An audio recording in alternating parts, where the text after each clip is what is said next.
हर 8 minute में भारत में एक बच्चा गायब हो जाता है। ये सिर्फ एक डरावना आंकड़ा नहीं है। इनमें से कई बच्चे पहुंच जाते हैं जीबी रोड जैसी जगहों पर, जहां सपने बस कुचल दिए जाते हैं। और आज हम भारत के रेड लाइट जिलों की उसी स्याह सच्चाई की गहराई में उतर रहे हैं, जिससे अक्सर हम अनदेखा कर देते हैं। हमारे पास ज़मीनी रिपोर्ट्स हैं, इंटरव्यू हैं, खासकर एक ऐसी शख्स के साथ जिन्होंने अपने 15 साल इन हालात को बदलने में लगा दिए। बिल्कुल। आज की हमारी ये जो पड़ताल है, ये भारत के सेक्स ट्रैफिकिंग उद्योग की जटिल परतों को खोलने पर ही केंद्रित है। हम ये देखेंगे कि ये कैसे होता है, कैसे महिलाओं और बच्चों को एक सिस्टम के तहत फंसाया जाता है, शोषित किया जाता है, और ये भी कि कैसे भ्रष्टाचार इस अरबों के उद्योग को चलने देता है, पनपने देता है। हाँ, और सबसे जरूरी बात, इस अंधेरे में जो उम्मीद की किरण जगाने वाला काम हो रहा है, उसे भी समझेंगे। हमारा मकसद है कि इस बहुत ही मुश्किल मुद्दे के जो सबसे अहम पहलू हैं वो सामने आए। इस सब के बीच एक नाम है जो बार बार सामने आता है, गीतांजलि बब्बर।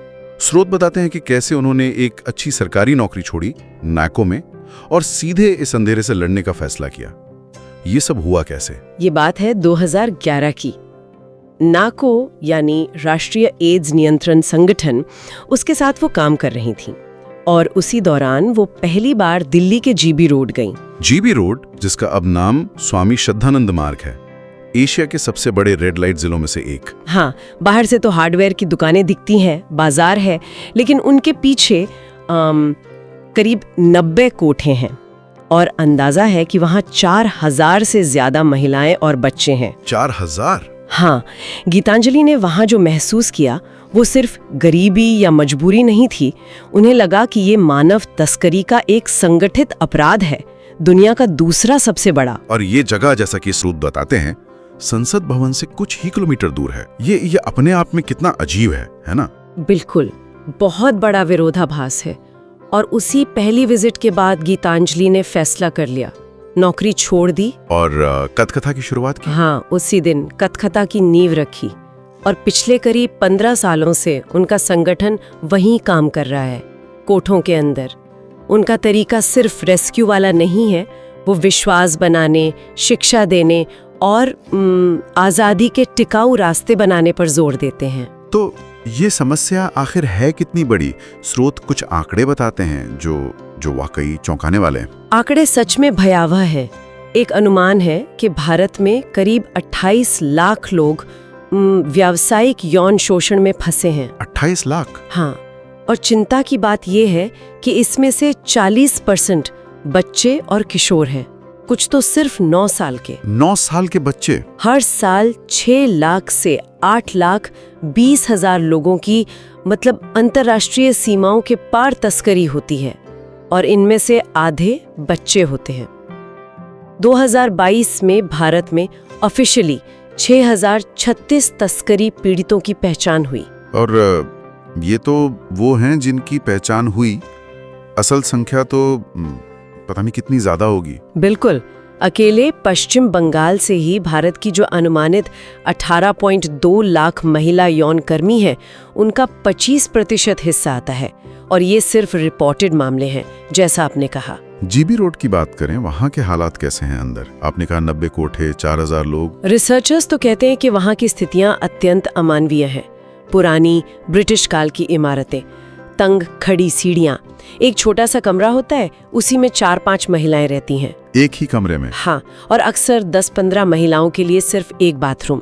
आप सोचिए, ये रहने की जगह नहीं, ये एक तरह का कैद खाना है। यहाँ सबसे बड़ा सवाल यही उठता है कि कोई इस जाल में फंसता कैसे है? क्या ये सिर्फ जबरदस्ती होता है या इसके और भी पेचीदा तरीके हैं? कई तरीके हैं और बहुत दुखद है। एक तो है पीढ़ीगत तस्करी, पीढ़ी दर पीढ़ी। हाँ, जैसे मध्य प्रदेश और राजस्थान में बेड़िया जनजाति है। वहाँ कुछ समुदायों में वेश्यावृत्ति एक तरह से पीढ़ियों से चली आ रही प्रथा बन गई है। लड़कियों को बचपन से ही इसके लिए तैयार किया जाता है। समुदाय उन्हें बताता है कि यही एकमात्र रास्ता है। उनके पास कोई और विकल्प ही नहीं होता। हाँ, गीतांजलि ने ऐसी 2 बहनों को बचाने का जिक्र किया है जो कोठे के बाथरूम की सीढ़ी पर रहती थीं। बस वहीं उनकी माएँ भी यौन कर्मी थीं। उन बच्चियों ने बाहर की दुनिया कभी देखी ही नहीं थी, सिवाय एक छोटी सी खिड़की के। पूरी दुनिया एक सीढ़ी तक सिमट गई हो जैसे, ये सोचना भी मुश्किल है। हाँ, और जब कथा ने उन्हें पढ़ाना शुरू किया, उनकी क्लास में जाना शुरू हुआ, तो उन्होंने अलग भविष्य के सपने देखने शुरू किए। अच्छा। लेकिन इससे उनके परिवार में क्या कहते हैं टकराव शुरू हो गया, क्योंकि परिवार इसे अपनी परंपरा, अपनी आजीविका के लिए खतरा मानने लगा। ये दिखाता है कि जड़ें कितनी गहरी हैं। इस पीढ़ीगत गुलामी के अलावा और कौन से तरीके हैं जिनसे लड़कियों को, महिलाओं को फंसाया जाता है? दूसरा एक आम तरीका है झूठी शादियां और धोखा। गरीब गांवों की लड़कियों को टारगेट किया जाता है। उन्हें शहर में अच्छी जिंदगी का सपना दिखाते हैं, फिर उनसे शादी कर लेते हैं और फिर कुछ समय बाद यही पति उन्हें कोठा मालिकों को बेच देते हैं। गीतांजलि ने एक कहानी बताई थी। एक महिला के 18 साल में शादी हुई, बच्चा हुआ, उसके बाद पति उसे दिल्ली ले आया और सिर्फ 21-22 रुपए में उसे कोठे पर बेच दिया। 21-22 रुपए में? उस वक्त वो अपने 18 दिन के बच्चे को दूध पिला रही थी। ये तो यकीन करना मुश्किल है। हाँ, ये हकीकत है। और तीसरा तरीका जो शायद सबसे आम है वो है आर्थिक हताशा, गरीबी। ये तस्करी का सबसे बड़ा कारण है। एजेंट आते हैं गांव में, हताश परिवारों को झांसा देते हैं कि उनकी बेटी को नौकरी दिलवा देंगे, घरेलू काम, फैक्ट्री में, या कभी डांसर बनाने का लालच। और जब तक लड़कियों को असलियत पता चलती है तक बहुत देर हो चुकी होती है। वो पूरी तरह फंस चुकी होती हैं।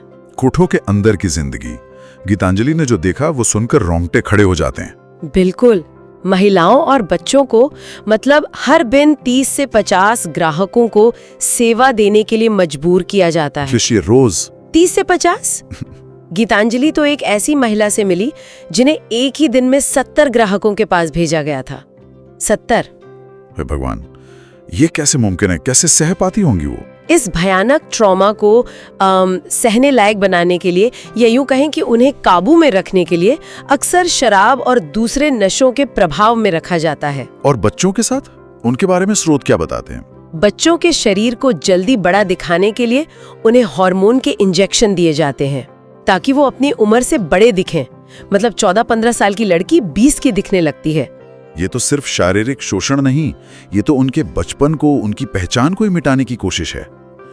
नियंत्रण रखने के और क्या तरीके इस्तेमाल होते हैं? खाना, भोजन को एक हथियार की तरह इस्तेमाल किया जाता है। खाना? कैसे? महिलाओं को खाना तभी मिलता है जब वो अपने कोटे के ग्राहक पूरे करती हैं।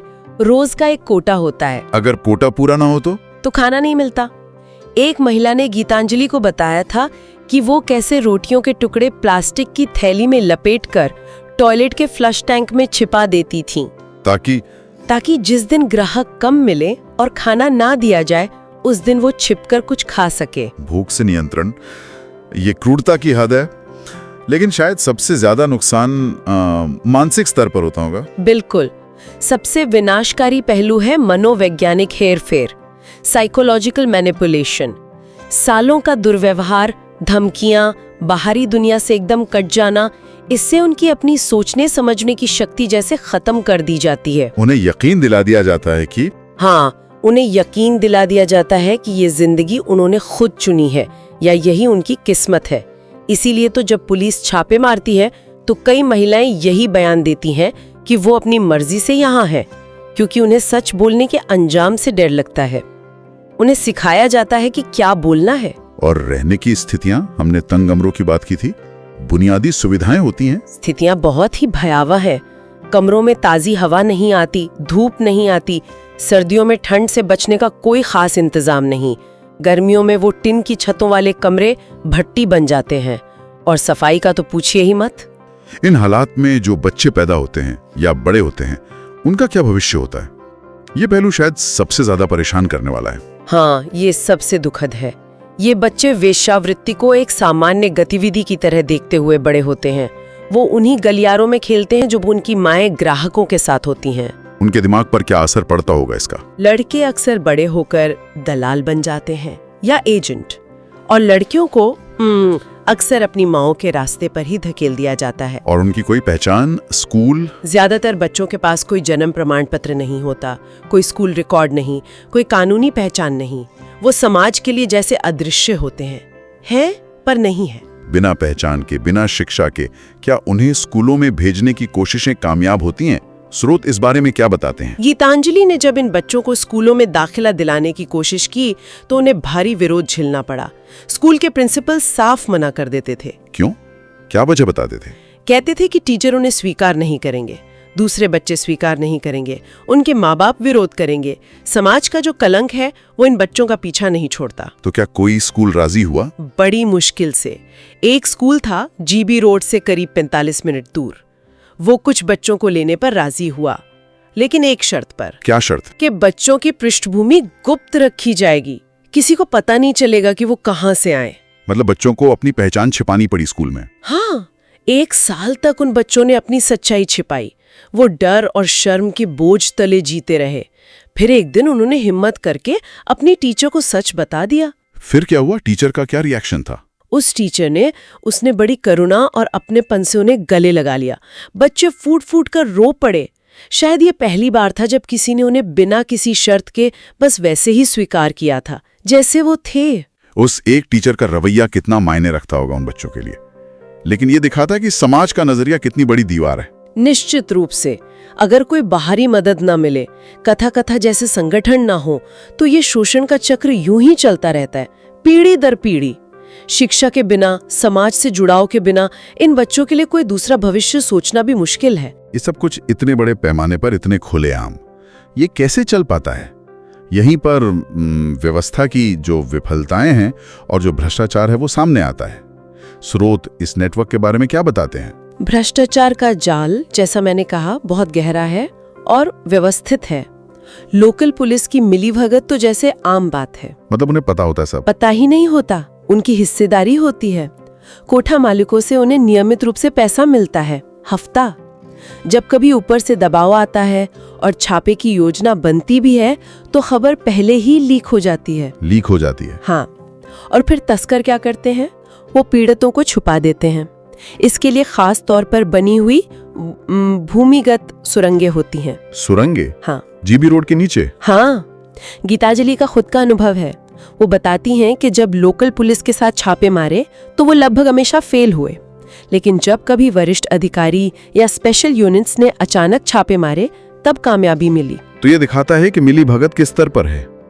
क्या इसका कोई और सबूत है? हाँ, 2013 में दिल्ली पुलिस की एक इंटरनल जांच हुई थी। उसमें पाया गया कि जीबी रोड की निगरानी करने वाला जो कमला मार्केट पुलिस स्टेशन है, उसके लगभग 50% कर्मचारी कोठा मालिकों और मैनेजरों के साथ सीधे संपर्क में थे। 50%? आधा स्टाफ? हाँ, और ये सिर्फ निचले स्तर की बात नहीं है। 2016 में दिल्ली महिला आयोग की जो तत्कालीन अध्यक्ष थीं, उन्होंने सार्वजनिक रूप से आरोप लगाया था। क्या आरोप? कि एक केंद्रीय मंत्री और दिल्ली के एक वरिष्ठ राजनेता जीबी रोड के कोठा संचालकों को संरक्षण दे रहे हैं, प्रोटेक्शन। ये दिखाता है कि जड़ें कितनी गहरी हैं, ऊपर तक हैं। राजनीतिक संरक्षण। और ये सेक्स ट्रैफिकिंग का धंधा, ये तो सैकड़ों करोड़ों का होगा। बिल्कुल, ये एक बहुत बड़ी अवैध अर्थव्यवस्था है। इसमें कोठा मालिकों से लेकर दलालों तक, भ्रष्ट पुलिस वालों से लेकर राजनीतिक संरक्षकों तक, हर कोई इस शोषण से पैसा कमाता है, मुनाफा कमाता है। और यही आर्थिक हित इस नेटवर्क को तोड़ना इतना मुश्किल बना देता है। बिल्कुल, यही वजह है। अच्छा, आमतौर पर हम सुनते हैं बचाव अभियान के बारे में, रेस्क्यू ऑपरेशंस। लगता है कि यही समाधान है, लेकिन स्रोत इन अभियानों की असरदारिता पर भी गंभीर सवाल उठाते हैं, खासकर नारी निकेतन, जो सरकारी महिला आश्रय गृह हैं, उनकी भूमिका पर। हाँ, ये एक और चौंकाने वाली और दुखद सच्चाई है। जो पारंपरिक बचाव अभियान होते हैं, वो अक्सर वो नतीजे नहीं देते जिनकी उम्मीद होती है। जब महिलाओं को छापों में बचाया जाता है तो उन्हें आम तौर पर नारी निकेतन भेज दिया जाता है, जो कि एक सुरक्षित जगह होनी चाहिए। लेकिन कई महिलाओं ने गीतांजलि को बताया है कि वो कोठे में वापस जाना पसंद करेंगी बजाय नारी निकेतन जाने के। क्या? कोठे वापस? क्यों? उनका कहना है कि नारी निकेतन में हालात और भी बदतर होते हैं और पुनर्वास के नाम पर वहां भी यौन शोषण जारी रहता है। मतलब जिन्हें बचाने के लिए बनाया गया वही शोषण का अड्डा बन गए। ये तो बहुत ही भयानक है। क्या स्रोत बताते हैं कि ऐसा क्यों होता है? ये कुछ अलग थलग मामले हैं या ये एक पैटर्न है? दुर्भाग्य से ये एक पैटर्न लगता है। एक किस्सा है एक बहुत सुंदर मुजरा गायिका का। उसे बचाकर नारी निकेतन भेजा गया। 6 महीने वो वहां रहीं। जब वो लौटी तो उसने गाना हमेशा के लिए छोड़ दिया था। गाना छोड़ दिया? क्यों? उसने गीतांजलि को बताया कि आश्रम में हर रात उसे वेश्यावृत्ति के लिए मजबूर किया गया, कोठे से भी बदतर हालात में। उस अनुभव ने उसकी रूह को जैसे मार दिया था। और क्या ये बचाई गई महिलाएं आर्थिक रूप से कभी आजाद हो पाती हैं? अक्सर नहीं। यहाँ एक और जाल है, कर्ज का जाल, डेट ट्रैप। कर्ज का जाल कैसे? जब महिलाएं नारी निकेतन से छूटती हैं तो कोठा मालिक उनसे कहते हैं कि उनके बचाव के दौरान पुलिस को जो रिश्वत दी गई थी उसका पैसा अब उन्हें चुकाना होगा। लेकिन ये एक मनगढ़ंत कर्ज होता है जिस पर भारी ब्याज लगाया जाता है, और फिर ये महिलाएं अपनी बाकी जिंदगी उसी कर्ज को चुकाने में बिता देती हैं, कभी असल में आजाद नहीं हो पाती। तो अगर पारंपरिक बचाव अभियान फेल हो रहे हैं, नारी निकेतन जैसे संस्थान खुद समस्या का हिस्सा बन गए हैं, तो फिर असली समाधान क्या है? यहीं पर शायद कथकथा का जो अलग तरीका है वो महत्वपूर्ण हो जाता है। हाँ बिल्कुल। 15 साल के अनुभव के बाद और इन विफलताओं को देखने के बाद कथकथा ने एक बिल्कुल अलग रास्ता अपनाया। वो छापे मारने की बजाय कोठों के अंदर जाकर काम करते हैं। अंदर जाकर मालिकों के साथ? उनका जोर विश्वास बनाने पर है, गरिमा लौटाने पर है और वास्तविक पुनर्वास पर है। इसमें सालों लगे, महिलाओं का भरोसा जीतना, यहाँ तक कि कुछ कोठा मालिकों का भी। उन्हें ये साबित करना पड़ा कि वो शोषण करने नहीं, मदद करने आए हैं। विश्वास बनाना तो उस माहौल में सबसे बड़ी चुनौती रही होगी। उनका मुख्य जरिया क्या है बदलाव लाने का? उनका सबसे शक्तिशाली हथियार है शिक्षा। कथकथा ने कोठों के अंदर ही स्कूल शुरू किए। कोठों के अंदर स्कूल? हाँ, जहाँ बच्चे भी पढ़ सकते हैं और महिलाएं भी। शिक्षा उन्हें एक अलग दुनिया की संभावना दिखाती है ना? जब वो पढ़ना लिखना सीखते हैं तो अपनी स्थिति पे सवाल उठाना शुरू करते हैं, एक बेहतर कल की कल्पना करने लगते हैं। और जो महिलाएं जिंदगी से बाहर निकलना चाहती हैं उनके लिए क्या व्यवस्था है? क्या वो कोठे से निकल पाती हैं? हाँ, उनके लिए कथा ने 2021 में नोएडा में ड्रीम विलेज खोला है। Dream village? हाँ, ये सिर्फ एक शेल्टर होम नहीं है, ये एक पुनर्वास केंद्र है जहाँ महिलाएं जीबी रोड के उस माहौल से दूर अपनी जिंदगी नए सिरे से बना सकती हैं। इस जगह को ढूंढना भी आसान नहीं था। कोई मकान मालिक, मतलब पूर्व यौन कर्मियों को घर किराए पे देने को तैयार नहीं था। अच्छा, तो अब वहाँ क्या होता है? आज वहाँ 12 महिलाएं और उनके बच्चे रहते हैं। उन्हें वोकेशनल ट्रेनिंग मिलती है, सिलाई, खाना बनाना वगैरह, साइकोलॉजिकल मदद मिलती है और सबसे जरूरी एक नई सम्मानजनक शुरुआत का मौका मिलता है। क्या उन्हें आर्थिक रूप से आत्मनिर्भर बनाने पर भी जोर दिया जाता है ताकि वो वापस ना फंसें? हाँ, ये बहुत जरूरी है। उनके 2 प्रोग्राम है, हाटशाला जिसमें सिलाई सिखाई जाती है और मैत्री मील्स जिसमें खाना पकाना। और ये सिर्फ ट्रेनिंग है या? नहीं, ये सिर्फ ट्रेनिंग नहीं है। कथा ने कंपनियों के साथ पार्टनरशिप की है। वो कंपनियां इन महिलाओं द्वारा बनाए गए उत्पाद खरीदती हैं, तो इससे उन्हें सिर्फ पैसा नहीं मिलता, उन्हें अपनी मेहनत से कमाने का सम्मान मिलता है, गरिमा मिलती है। इतने अंधेरे और निराशा के बीच क्या बदलाव की कुछ कहानियां हैं जो उम्मीद जगाती हैं? स्रोत कुछ सफलता की कहानियां बताते हैं? बिल्कुल है, और वही उम्मीद देती हैं। एक लड़की थी जिसे सब कल्लो कहकर चिढ़ाते थे, उसके रंग की वजह से। उसे हमेशा कहा जाता था कि वो किसी लायक नहीं। उसे वेश्यावृत्ति में धकेलने की पूरी तैयारी थी। फिर कथा ने सही समय पर दखल दिया, उसे पढ़ाया।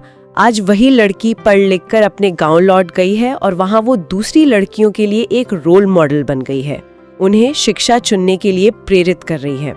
ये वाकई अद्भुत बदलाव है, एक जिंदगी का पूरी तरह बदल जाना। कथकथा का कुल मिलाकर असर कितना बड़ा है?